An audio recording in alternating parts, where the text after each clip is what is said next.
The woman is condemned to please. By no means can she transform her home into a place of aversion. A house of horrors might discourage intruders, but the most terrifying abode is there to attract visitors. A woman, however, does not interest us in some horror for its own sake. That is not even imaginable.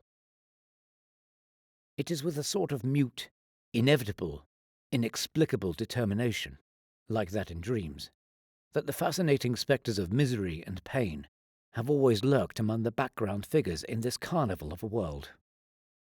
No doubt the woman does not have the same essential meaning as the space, and yet, in each, a part has always been reserved for that which seems the very opposite of pleasure and amusement.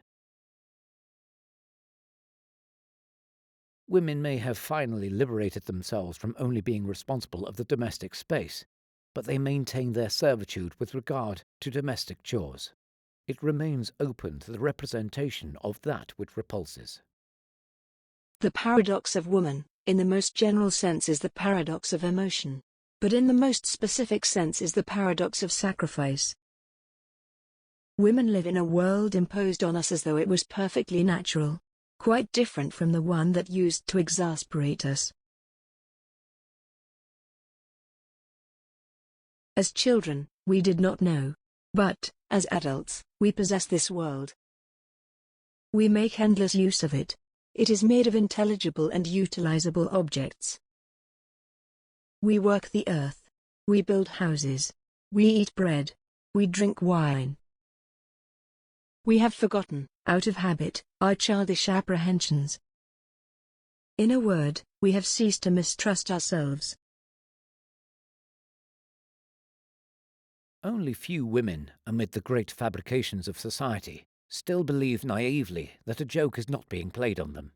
To an extent, women want to decipher their realities, to go beyond stereotypical roles. We no longer need to try to find a gap in a fence, or to look at the world from behind the curtains. But when they open the curtains to look at the world, they find they are condemned to make sacrifices. The woman cannot but make sacrifices. They are condemned to do so as they are condemned to please.